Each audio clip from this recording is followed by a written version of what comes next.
You got a shining smile, bad breath behind a crystal glass to drink cheap wine. You just want it to look perfect from the outside. You want a Barbie body with a Stepford mind, a pull-string mouth that won't unwind. So why are you here wasting my time? I'm a firecracker, got my own lighter, set me off, the place is on fire, and you keep trying to put me out. Hi, I'm Aya Lawhorn with Harmony on Tap. Today we are out in the studios out in Encino with a lyrically and musically talented band. This is Frentik. Hey! Hello. Why don't you guys introduce yourselves, and we'll start with you because ladies first. I'm Emily J. I'm Eric Burdon. I'm Nick Murray. Now, where are you guys from originally? I am from Fort Collins, Colorado, just a semi-small town just north of Denver and about 45 minutes south of Wyoming. Okay. I'm from Palo Alto in Northern California. Oh, you're in California. Yeah. Alright. Claremont, California. Alright, we got two Californians here. We win. Just we get two against what? Emily, what do you miss about Colorado? Like, what do you miss most about home? I miss the clean air and water. LA for you. Yes, the snow, clear that up for you. Yeah, and just like my family. I mean, I go back every couple times a year, and I have 3 brothers that live there. My parents live there. So. Yeah, I grew up with all boys, so this is easy for me to hang out with guys and be in a band with all guys because I'm used to just having to be with boys and hold my own against them. So. And that's right. They toughened you up. They got it ready for LA. Now, how did you guys get started in music? Well, I've just been singing for as long as I can remember, probably since I was speaking. And then I wasn't really actively, pursuing a career in music while I was in Colorado. It wasn't until I moved to LA after high school. And I started writing and playing guitar and just trying to find my sound. And I met Eric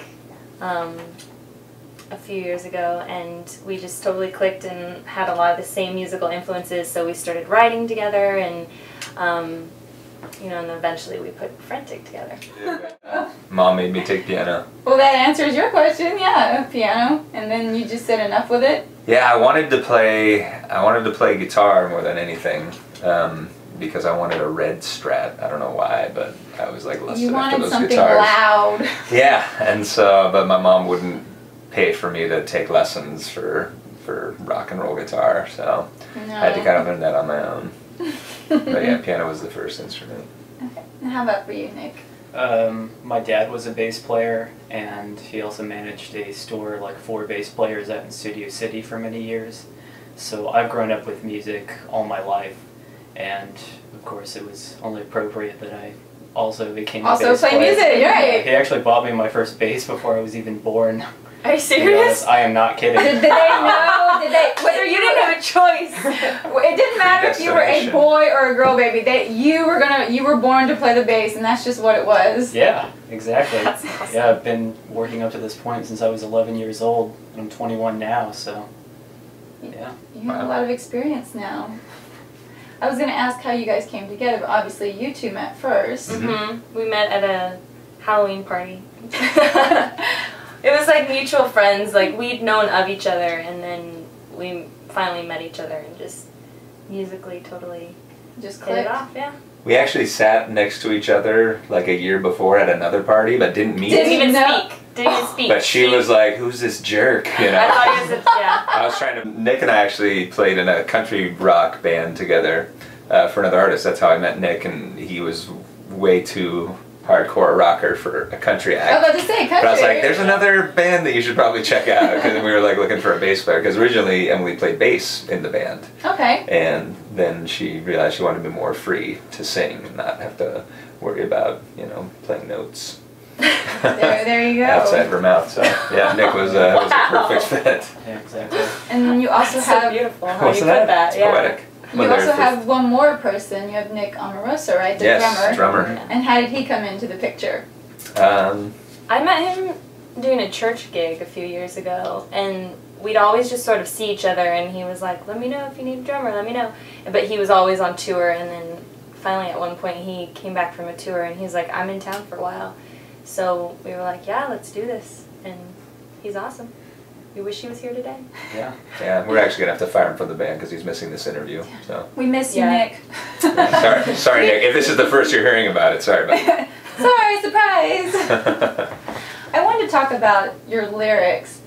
How do you go about the process of writing your songs and the lyrics? Because it seems to me when I listen to your lyrics, a lot of it's based on real life. Mm-hmm. Especially your song, was it Not a Bitch? Yes. There seems to be a lot of female empowerment behind that. There is. That song in particular was kind of funny because, I mean, all the songs are very autobiographical for me. Like, they've been something that has happened to me that I pulled from and, you know, had an angle to write about. And there was this guy that, before I met Eric and we started writing and working together, I was writing with this other guy. And I could tell that he had a crush on me. And I was just, like, trying to say everything I could possibly say to get him, you know, to see that it wasn't ever going to happen. I'd talk about other guys I was hanging out with or going on dates with or whatever. And so he went there and he said that he thought we should be together. And I let him down gently and I said, you know, I hope we can still be friends and, you know, do music. And he ends up, like, flipping out and he won't finish, like, these songs that we've started tracking. And he won't even, like, nothing. We can't be friends if I won't be with him. And so I'm like, okay, whatever, just let it go, move on with my life. And then he resurfaces and he wants to be friends with me, but he's kind of trying to trick me into dates and stuff like that.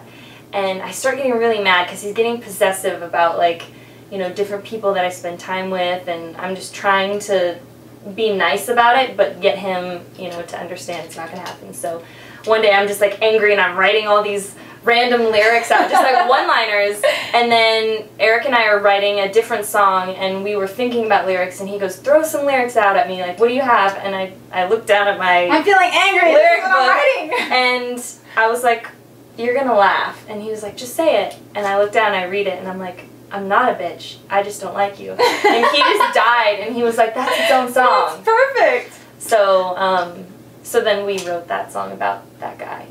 And he hasn't contacted me since. I was about to ask. Mission accomplished. It is now publicly known. He knows who he is too. It's like we won't mention names, but there you have it.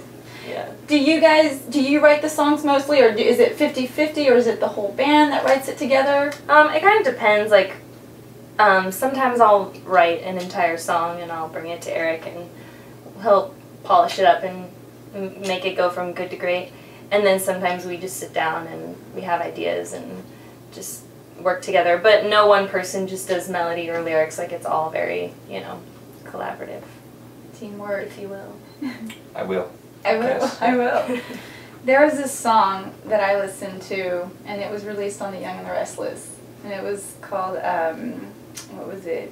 Please keep what was it? Melting Me. Melting Me. Yes. The softer side. Oh. You can't escape it. Okay, I'm telling you. You can't escape I it. absolutely love that song. It was Thank so you. beautiful. I was listening to the lyrics and it was just touching. I mean, compared to the song "Not a Bitch," you know, there was still female empowerment. Compared to the Frentik song, that was good. Not a bitch, no, it was good, but it was a softer side. You know, there was still a female empowerment, but it was behind the love, and that's what I absolutely loved about it. And it was something, this song, everyone can relate to, because you know, you listen to the lyrics and you're like, oh, it makes you want to cry.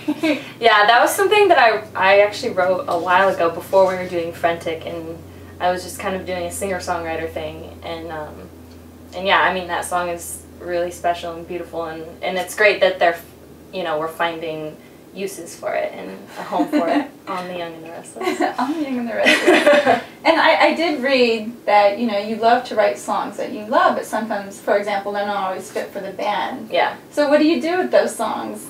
Well, I'm having, like, the Frentik stuff and also other songs that I write. They're all being, you know, pitched for film and TV, so hopefully we'll have some placements this coming season for the new shows and stuff. Nice. Yeah. Sorry, I didn't remember, but I love that song. I just listened to it. Oh my God. I Can't just escape love it. Sorry, you can't. I know, I have to create like two separate entities, I guess. aliases, kind of. Yeah. But Eric always says it's kind of like, you know, Gwen Stefani. She's got Gwen Stefani and No Doubt. Right. You know. Right. So. It's good to It's have kind of both sides. Yeah. You're doing the same thing. I wanted to talk. Sorry, this guy's. It doesn't really include you. It's about him. Well, Sorry, about this one. This Well, one. we're used to this. Sorry, guys. I got this. I got this one. We're plotting our revenge. Well, I wanted to talk about your style. It's very hip, fresh, a lot of rockabilly. It's girl stuff. But I want to talk about clothing. I mean, are you thinking about coming out with merchandise, the T-shirts? I mean, I know you're a fan of boots and jewelry. Yeah, I mean, at some point we do want to do merchandise, and I have like so many ideas swirling in my head of merchandise ideas. I want to bring the slap bracelet back from the 80s. That's one thing I want to do. And but as far as like designing, you know, clothes and stuff, I mean, that's a whole far off thing. But that I think would be so much fun to do, because people always ask me, you know, what my style is or what designers I like, and it's really eclectic. It's like I just see something, and if it grabs me, then, you know, then I get it, and it doesn't really matter like who made it. Like a lot of stuff I get is from just like little boutiques right, that, well, you know, you usually can't the best, find. you Yeah, know? but I can also answer for him that I do pick out his clothes on stage, Ah. So wrong.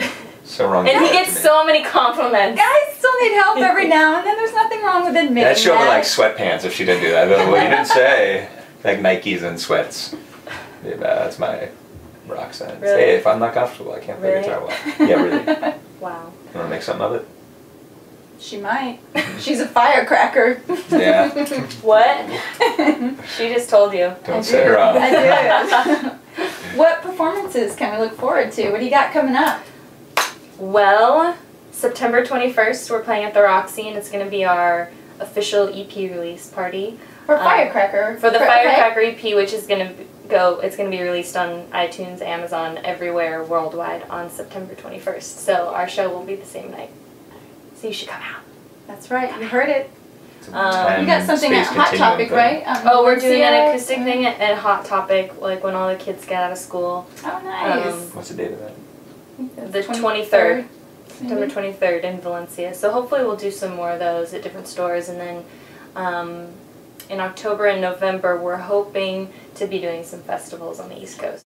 And you guys are also performing at the Mint, right? The Mint? Oh yeah, Yeah, September I forget 29th. about all these shows. I can of imagine it's hard to Glad keep up someone's with. paying attention. Yeah. All right. I was like, We're, Can you write that down for us? The times and dates, Sure, I'll please. keep it all in where my we're playing. head. We're opening for a rock opera. Oh, nice. Yeah, and they want like a rock band to open for it. It's called Why Things Burn, and they're debuting, I guess, That at the sounds Mint. angry. Yeah, apparently it was like cool. a big Broadway hit, right? I Yeah. don't remember. I think Anne Heche was in the original cast, so Okay. they're bringing it back, and yeah, I'm excited about that. That'll definitely be something different, a rock opera. That would be nice. Yeah. What do you think would be your greatest accomplishment that you could achieve by the end of this year as a musician, performer, or songwriter? By the end of this year, Mm-hmm. okay, I want to open for No Doubt. That- They need to get that out would their be next record. amazing. They need to get their next record out, and then we need to open for them. I think you should write them. I think you should write It Gwen just needs to Stefani. happen, Do it. right? I mean, it Just just do needs it. to. Just start a website. I want to open for nodoubt.com. You know. You should put that on your MySpace page, so that way you get the word out. That way There she you finds go. out. Yeah. Promo it right now. Gwen Stefani. They want to open I'm for sure you. she'll see this interview. I'm I'm sure. sure she She'll will. be watching She's this. probably already internet stalking me. And then you can write a song about it. Yeah. Ooh, this is getting good. That's a new idea for a song, new song. Well, thank you guys so much for being on the show. This is Thank you. Emily J, Eric B, Nick Mori. This is Frentik. Look for their upcoming performances September 21st over at the Roxy, September 23rd over at Valencia Hot Topics, and September 29th over at the Mint. And we're keeping our fingers crossed for the Miami Music Festival. I'm Aya Lawhorn signing off for Harmony on Tap. Be content being no one, but I'm